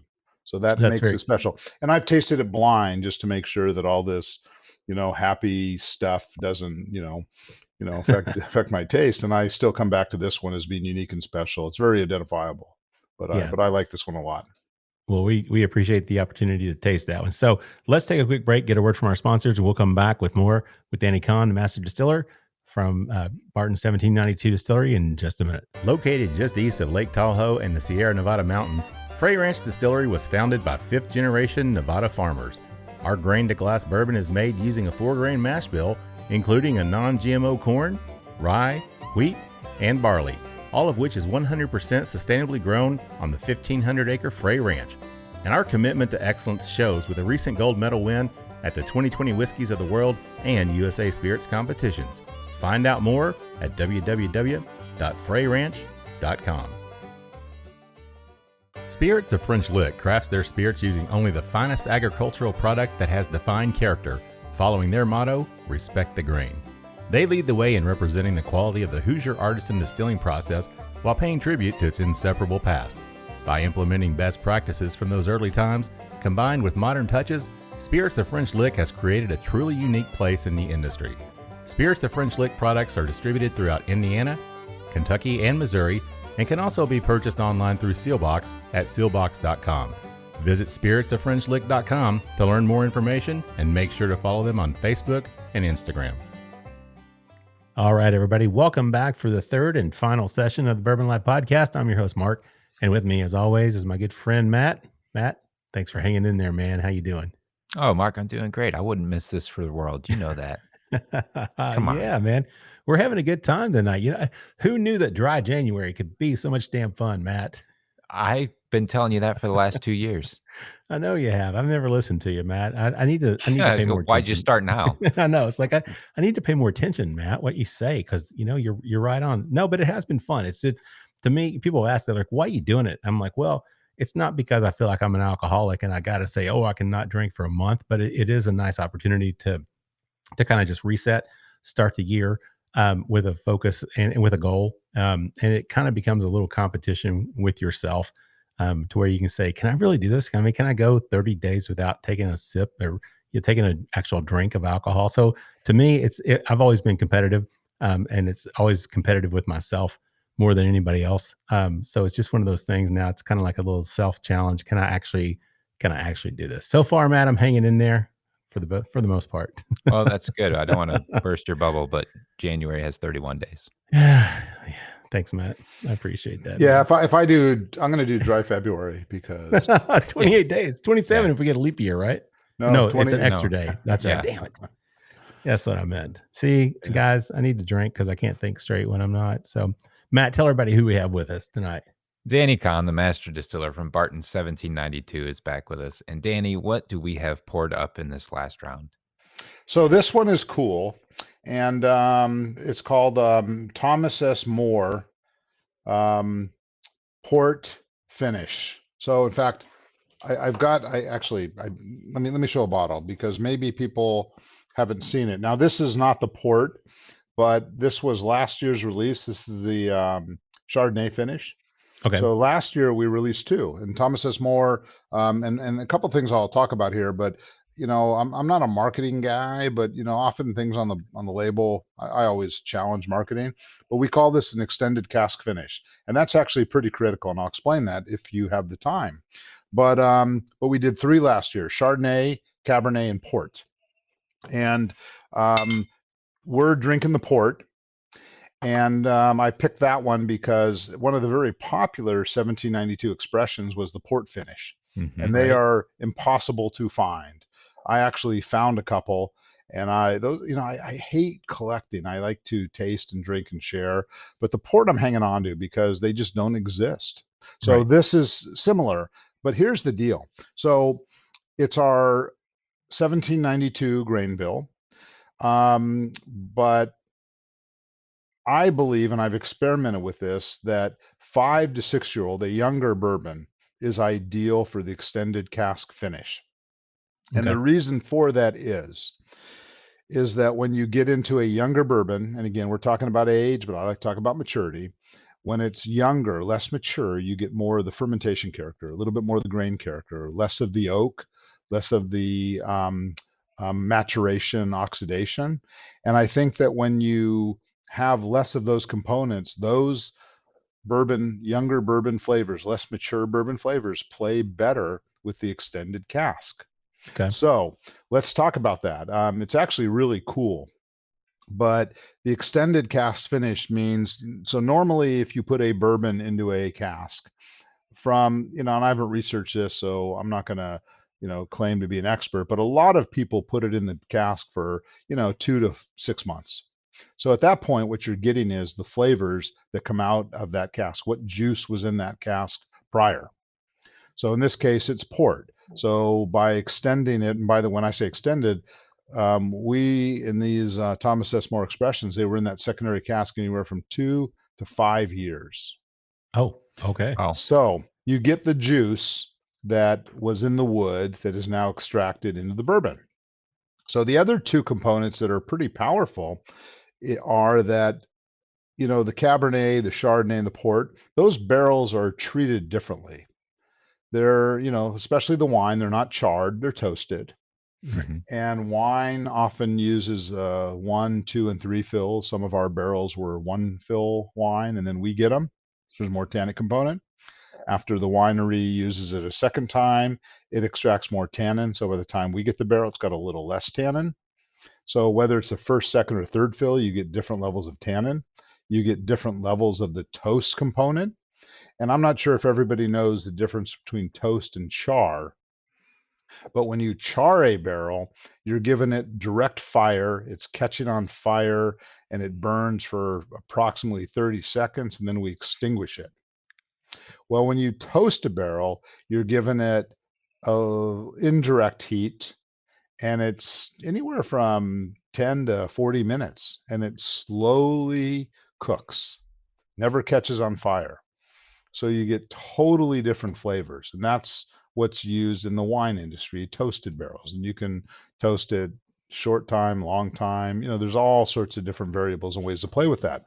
So by storing this bourbon in the secondary cask an extended period of time, you start to extract some of those flavors, which is very unique. And then lastly, just by keeping the bourbon in a secondary barrel for an additional 5 years, you get more of that normal evaporation, oxidation, aging. So you just get more age. So Right. 5, 6 year old bourbon plus 5 years in the secondary cask, it's 10 years in a barrel or 11. That makes sense. Yeah, I wasn't thinking about that. I was just thinking about the two separate components, a younger bourbon and then an extended age, and not Yeah. doing the math. Putting that together to be like, oh yeah, you got a bourbon now that's 7 to 10 years old. Yeah. So here's the deal too. A lot of these barrels, some were better than others. And when you line them up, I sort of started spot checking these a long, long time before we released them. And some of them were really good, and some of them were actually really bad, really problematic. So we have a team that does some screening and puts them in different categories. And I was not totally confident because this was my first big release, and this is my first exercise really as a master blender, and this is where the art comes in. I'm a scientist. This is art. Am I an artistic scientist or a scientific artist? There's all sorts of ways, and that's a whole nother, we've geeked out on that discussion in the past. But long story short, I ended up tasting 1,100 barrels. 3 times, and this clocked in about 350 hours of tasting over many months, because you can only do a certain number at a time. And what I ended up doing was putting the different samples in different camps. Are they oaky? Are they fruity? Are they floral? Are they spicy? And then create sub blends. And then from the sub blends, created the final blend. And there were some other technical reasons and some documentation issues as to why I had to do it 3 times, but I wanted to be 100% confident. And I think it worked out pretty well. So there was a lot of work that went into this, and this was an exercise of blending, more so than it was, the science. And there were some really distinctly different flavors. And if you look at all of these samples lined up, the difference in not just color intensity, but hue, whether it's amber or red or brown, was absolutely incredible. It's like in picture an artist's, paint palette, all these Right. different colors Yep. to choose from. That's really what it was. So it was Yep. it was a fun exercise. So this is the port finish. And that's the one thing I noticed as soon as I poured this and just Mhm. started to take a drink was the color of this Yeah. pour. It's a beautiful color. It's got I don't know how to describe it. Just that amber color, but almost like I don't know. I can't explain it, but from the It's color different. scheme, but it's a beautiful color. It's Mhm. different. Yeah. And so Thomas S. More, we're going to release different bottles every year. Okay. And there's a whole bunch of interesting experiments we've got going on. I got a few barrels that are Calvados, which is Okay. incredible. Calvados is a apple brandy. It's an appellation, comes from specifically Normandy region of France. And those barrels are incredible. I've got different rums. Nice. Um, Tokay or Tokai. I never really knew how to pronounce that. Amarones. We've got all Mm. sorts, and some of them won't make it. Some of them won't be good, Yeah. but you don't Right. know till you try.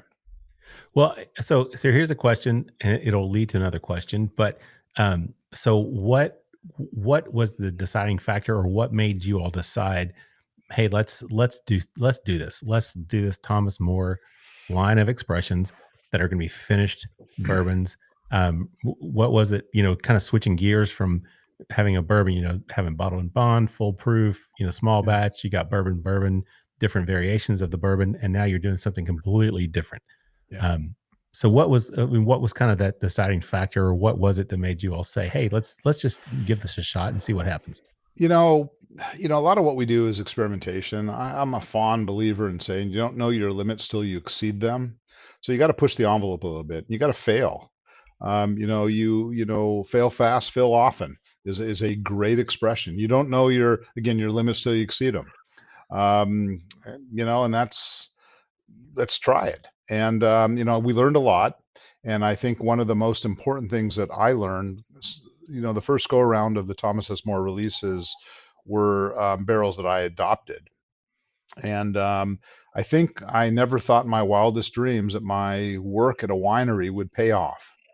But understanding how wine is stored became important, and understanding how to pick barrels, because it's not just buy a barrel. It's where did it come from? Right. How long has it been since it was emptied? Was the barrel treated properly?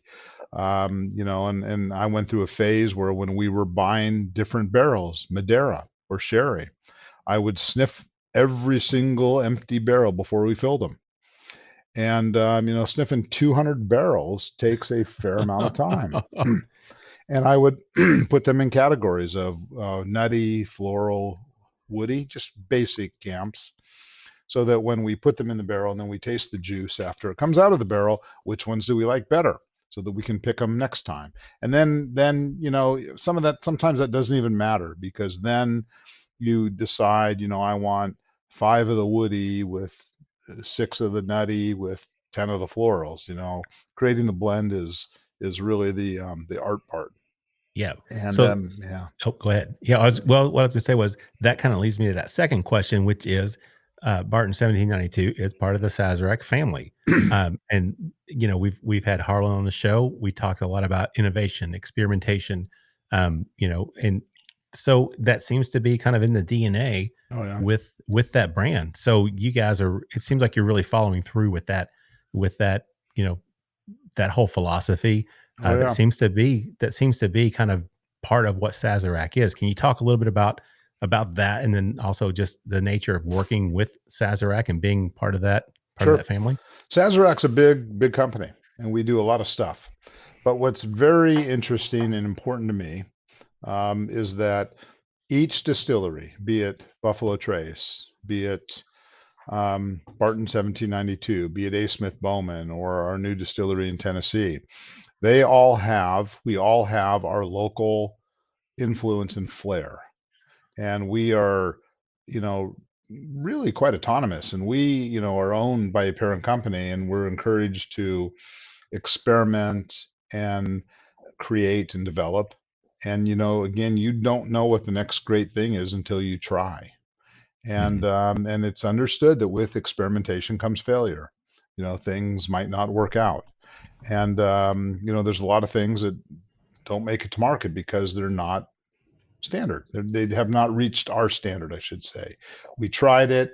This was a bad result, not a bad idea, because you don't know till you try. It was a Right. great idea. It was something new. The result wasn't what we expected. Scratch that off the list, and then go on to something else. And you got to have a lot of things in the pipeline in order to understand what's going to work and what isn't. So once we do something and we understand, this has got potential, we're going to try it again and maybe do it year over year. So Thomas S. More is a line on, and we got a whole bunch of different barrels. And, I'm not going to guess as to how many of them will succeed, but some of them will not. And, actually, as we speak, and oh God, my marketing people are probably going to hate this, but we're, packaging the next round of, Thomas S. More expressions. And one's a Madeira, Okay. um, and one's a cognac, and I'll only piss them off halfway and not tell you the other two because I think they want to do a press release, but there are 4 expressions in this release What? that'll be Okay. coming out, and I mean literally as we speak, we're packaging those. And I think we just started packaging the second expression, and there are 2 more to go that will probably carry over into next week.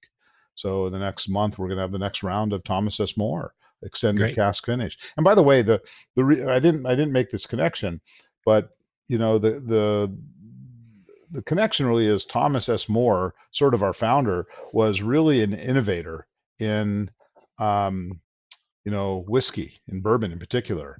So we have taken his namesake and you know made it into the Thomas S. More because it just seemed to fit. Again, he was an innovator. He was ahead of his time. Um, the bottle, by the way, I don't know if you can see this little symbol, this little horse.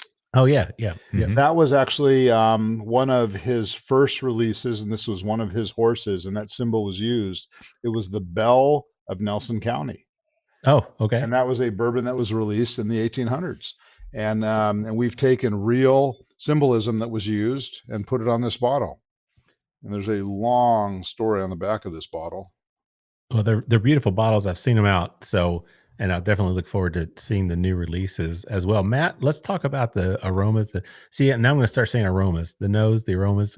Talk about what you're getting on that, Matt.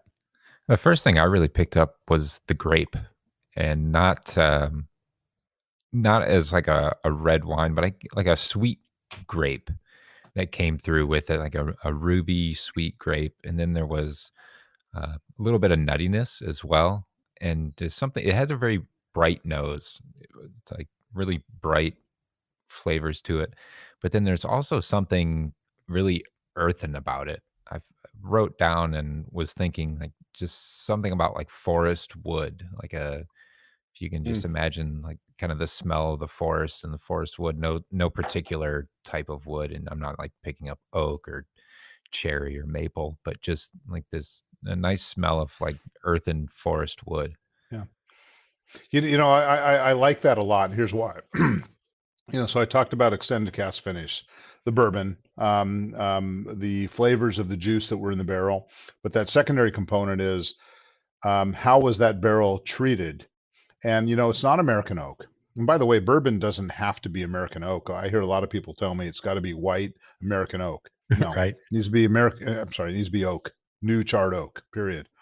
But different oaks have different flavors and how they were toasted and where they were grown. This is all part of that local flair. So to call it that earthen forest thing, that's actually, pretty good because there are oaky notes here. There are wood notes that we see as being very different than our traditional charred oak barrels. So yeah, I think that's part of the extended cask finish for sure. Very nice, Matt. Well done. Better than what I could do. I just get a sweetness. I get a lot of, Yeah. going back to that brown sugary type, and that's what I always say brown sugar, but it's just there's such a sweetness on this nose, the aroma that I just pick up, and every time I go back to it, Danny, I'm trying to use your strategy to block that out and see what other things kind of pop out at me, but that sweetness just continues time after time, just comes back out to me, which is great. It's a very inviting nose. It makes me want to take a drink when I smell it. It's like it's just saying, "Come hither and enjoy me." Yeah, and this is the fun stuff. I mean, there's a lot going on here, and the reason why I sent the port is because I get questions all the time. When's port, expression going to come out again? Port finish. It's 1792. It's not. Okay. Thomas S. More, the finished barrels, and the difference in general. The 1792 port finish was a bourbon that was a little bit older, more 7 to 8 years old, and it was in the cask, I believe, and don't quote me, don't hold me to it, about a year. So Okay. this is again younger bourbon, 5 to 6 years old, which I think is a plus. And I've experimented with 5, 6, 7-year-old into finished barrels, and I think that the oak components of the bourbon don't play well with the finished barrel. So anyway, so it's a younger bourbon, but it's in that secondary cask longer. So total time the same, but it's different, and Yeah. it's just more. There's more going on, and I honestly I think this is better than the port finish. And I'm biased. I'm very proud of how these turned out. So Danny, we're talking about barrels, and you've been talking about the port finish barrels, the Chardonnay barrels. But let's talk a little bit about the actual barrels that you use for your bourbon, because you've got the different expressions: the bottle and bond, small batch, the full proof, the 12 year. Are you using the same barrels, same char, et cetera, for all those expressions, or are you varying those barrels depending on the expression? No, so we don't vary the barrel. Excuse me. We don't have different barrels for different expressions. However, there's a lot of unknowns that go into making the barrel. We do use Corcus alba, white American oak. To be bourbon, it just needs to be new charred oak. But typically Corcus alba is used. So, anyways, where do the trees grow? What is the local topography? What are the soils? What are the weather conditions? So there are variables that affect the way a tree grows. So when a tree is harvested for a barrel, it's cut down, it's quartered. You picture a log, and then it's Mhm. quartered, and then staves are made. Gosh, there are so many variables, and it is impossible to inspect every single barrel. How they're charred, they get a direct flame. Yeah. So part of the beauty, for example, the single barrel process is there is variability Mhm. in the process, but also how the tree grows. So, so that's something that we just accept. And with single barrel, when I taste single barrels, which I don't taste every single barrel, but I taste a lot of them, there is variability. And I think when a group comes to pick a barrel, it's nice to have big differences. So you can talk about it. You could say, wow, this one is, whatever, caramel, or this one is cinnamon, and this one is fruity. It's nice to understand because typically those barrels are, they might be the same juice that went into the barrel, that they just age in a different warehouse, different elevation. So my point is, there's a lot of variables that we use to blend and to create complexity. We Okay. do what's called destructive tests on several barrels a month. We'll take a barrel, we'll cut it open, and we'll measure our specifications. How thick are the staves? How thick's the char?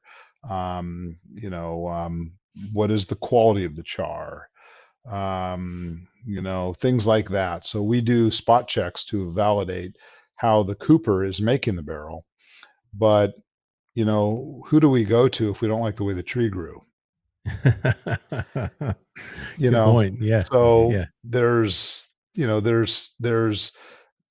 different variables that we are given, and we deal with that by blending. Yep. Well, that makes sense. And in talking about the yeast strain earlier, you talked about the fact that it's got a fruitiness. Matt picked out some banana undertones to that.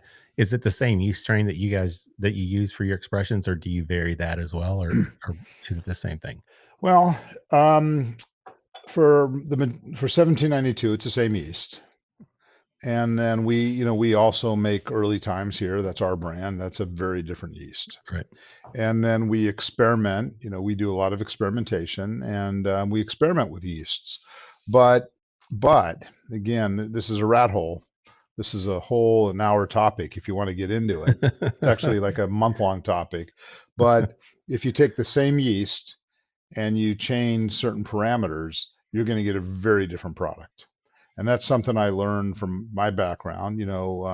How much yeast do you have in the fermenter, which refers to what we call the pitching rate, a number of cells per milliliter, how much yeast you have per unit volume. So the pitching rate's a factor. What temperature you ferment at is a huge factor. What are the nutrients in the mash or the fermenter is another factor. So there's a lot of ways to manipulate yeast to create different flavors. Okay. And temperature is a big one, pitching rate's a big one, but I can take the same yeast and ferment it in different ways to create very different flavors. So it's not so simple as to just say, what yeast are you using? Same thing as age. How old's the bourbon? Well, that's not the question. The question is, what is the maturity level? Gotcha. It gets, again, that's a rat hole of, geeky fermentation stuff that I love. Sounds like another episode at some point, Danny. Matt's shaking his head in agreement there that we'll have to go down that rabbit hole at some point when we have a little more time. So I have to ask you then, Danny, do you see yourself then more as a scientist, or do you see yourself more as an artist? So that question has come up, and I've actually pondered that. I don't think it's up to me, but what I would like to think is that I am a artistic scientist. Okay. And the emphasis there is on the scientist. It's the type of scientist that I am. Right. Versus if I was a scientific artist, that would be the type of artist I am. I would like to think that I'm a scientist, because that explains, the process, the whys, Right. what if. And then, that's the one thing about, our industry that is so interesting, is that I think I truly learn something new every day. And there are more opportunities than I have time to deal with. So, so it's the whys, the hows, ultimately what matters most is, does it taste good and do you enjoy it? But I also like to understand, how did we get there? Right. Right. How do I duplicate that again? Or how do I, and then if you know how to duplicate it, how do I change it to create something totally different? And that's kind of the cool stuff. Well, the funny thing is, I saw a video that I guess you made for Visit Bardstown. I think it may have been sometime last year. And at the end of the video, you were signing the barrels, and you signed it left-handed. So I thought, this guy is an artist because he's a left-handed guy. So I was wondering what your answer would be about that. So that falls in line with what I was already thinking, Danny. So what's funny about that is that my mom, my dad, my sister are all lefties. Oh, really? My two children are lefties. Really? And the most bizarre fact of all, and I forget exactly, But when I first started my career and I was a supervisor at Anheuser-Busch, I did the math, and it was like somewhere between 75 and 80% of our management staff were lefties, which Really? is Huh. mind-boggling. Yeah, that That's is. such a Hmm. huge number. Yeah. So has Yeah. anybody ever sent you on a search for like a left-handed thief or anything, to thief bourbon? Well, thieves are kind of ambidextrous. But I tell you what, I spent my whole life asking, people in class, "You're a righty. Why are you bent over backwards, sitting in the one row of lefty desks in the entire auditorium? Why are you making your life miserable to do that? Lefty scissors. Why do they even need to be handed? Yeah. Don't get me going. But my Oh, whole life, yeah. That's a whole nother podcast topic, I maybe guess, right? maybe I ought to make a left-handed bourbon. I don't know what There that you would be yeah, yet, but Mhm. left-hander. There you maybe go. that'll be the next expression, for lefties only. Well, Matt, let's talk about the palate and the finish on this one before we wrap everything up here. I thought it was big and bold. I get lots of plum, lots of fig, some dark fruit. It's got that familiar heat that we've been playing with this entire show here. I think from some of the rye, but a flavor that I caught on the finish of this one that I really didn't catch before was like a nice sweet cocoa Hmm. Mm.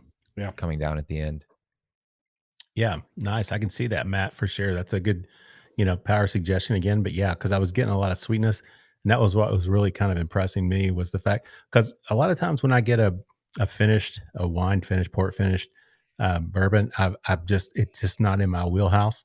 But this one definitely falls in, Yeah. and this is something I would definitely enjoy having the opportunity to drink without question because it is that like I said that nose was so inviting and the palate, the finish, everything. It's similar to that 1792 with that spiciness, Matt, that you talked about, but there's just a sweetness that lingers as well. That's just really unique to Yeah. this port finish, and it's a very tasty expression. Mhm. I'll expand on that a little bit. Again, extended cask finish. I'm not a big marketing person, and I don't like a lot of marketing, but there's so much that goes on there. Again, um, the different barrel extractions you get speak to the earthiness and the stuff that you talked about, Matt. And it just adds layers of complexity. And then the extended age just means more bourbon age. So there's a lot going on, and that's one of the things that I don't think we I know for a fact we didn't know that going into this, but when we came out of it, we said, wow. When I compare this versus a 1 year, 2 year, 3 or 4 year, 5 year old bourbon that was in a secondary cask, we have learned what that means. And it's hard to store, it's expensive and hard to store barrels for extended years, Mhm. but you get flavors that are unique and different, and it makes it Yeah, special. yeah, no doubt about this. And this is not an expression. I'll be honest, Danny. I have not picked one of these up simply because generally the wine finish, port wine, whatever it may be, I've not. It just hasn't been in my palate. Yeah. It's just not something that I enjoy. But this one, I'm gonna find a bottle. Well, I'll So tell you what, uh, I'm a huge fan, and I appreciate craft cocktail makers, and I find that to be just a special craft all by itself. And I like simple bourbon forward cocktails. But I will right, tell you that the Cabernet finish in a Manhattan is out of this world, and I will okay, alter it. I'll make what's called a perfect Manhattan, so it's half dry, half sweet vermouth. But rather than a full ounce, I'll do a total of like 3/4 because the flavors of the Cabernet are wine-like and they right. balance well. Just incredible opportunities and options. Yeah, that's very nice. That's good to know. So Danny, before we wrap it up, let's talk about let's talk about the future. You guys we mentioned that you'd done an expansion. You built some new rick houses there last year. Is anything else on the horizon? Anything else you guys are doing currently at the distillery? Plenty. There's some outside of my wheelhouse. There's some bottle shop expansions going on, but Okay. I'm putting in 3 new boilers, Okay. which generate the steam that drive the distillery. So what we had was old and time to be replaced. So we're expanding with new boilers and new maintenance shop, and we're spending a lot of capital on enhancements to make sure that we are, um, moving forward in the right way.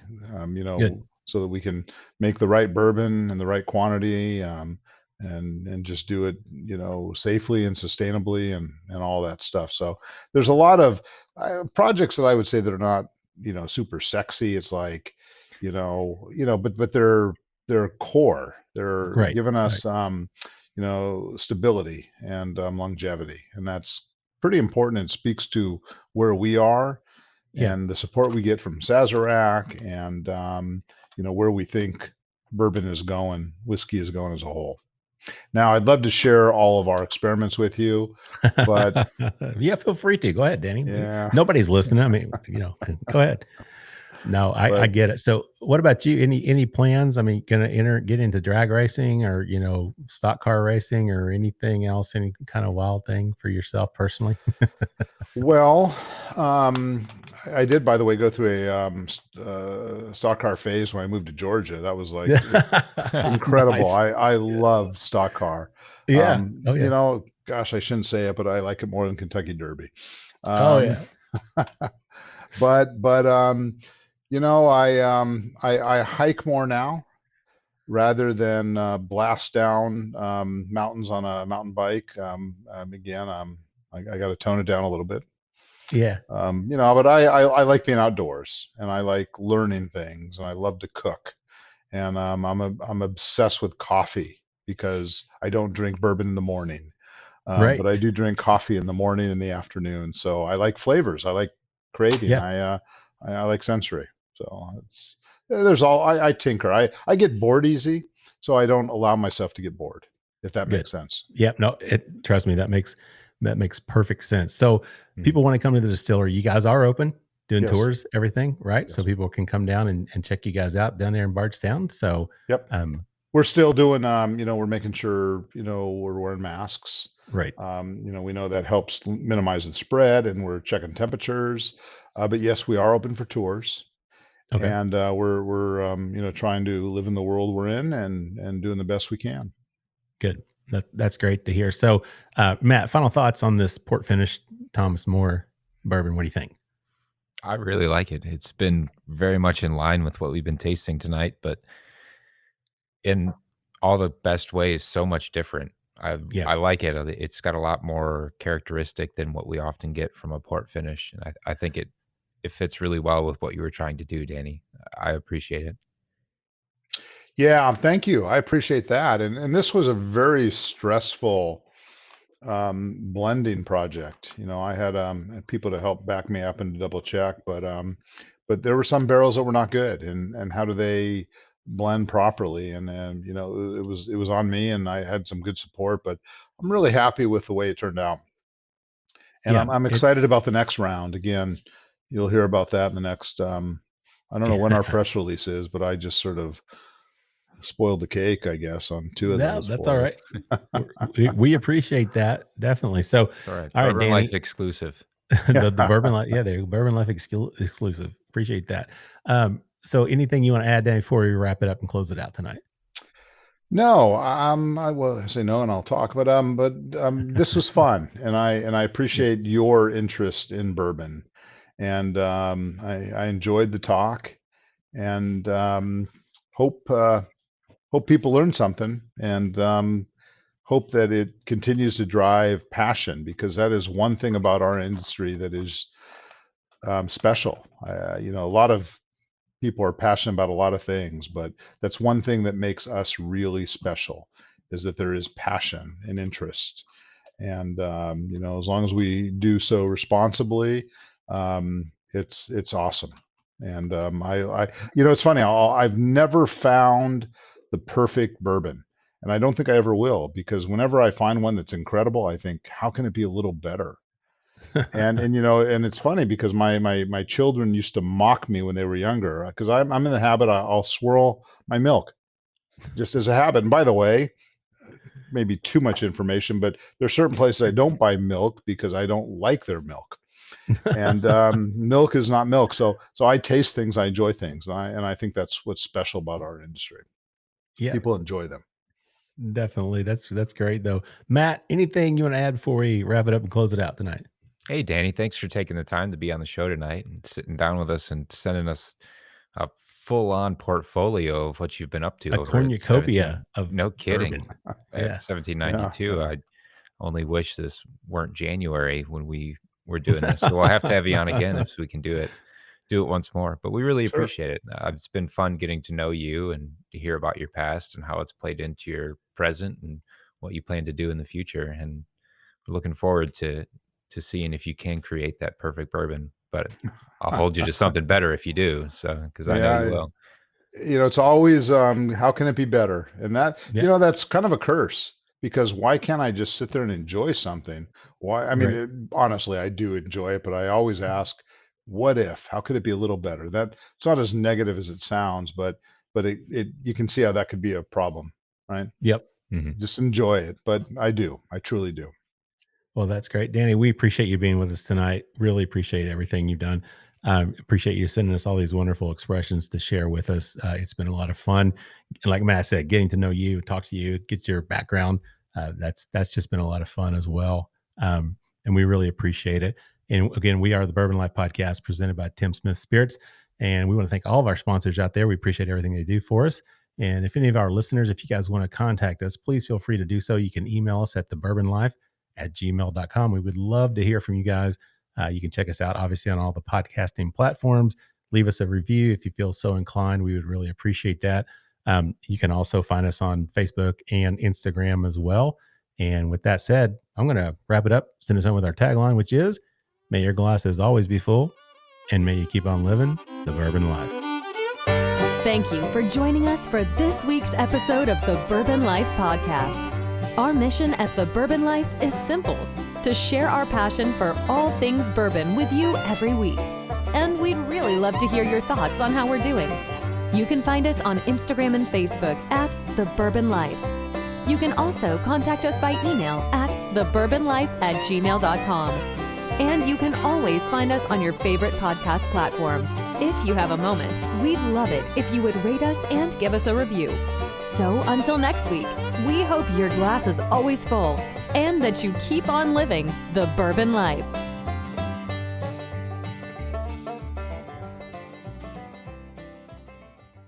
Whether it's rye, sour mash Tennessee whiskey, or bourbon, Davidson Reserve has something delicious to offer any whiskey lover's palate. Pick up a bottle of one of our award-winning Davidson Reserve whiskeys from your local retailer today. Visit www.davidsonreserve.com for more information. And cheers to drinking local.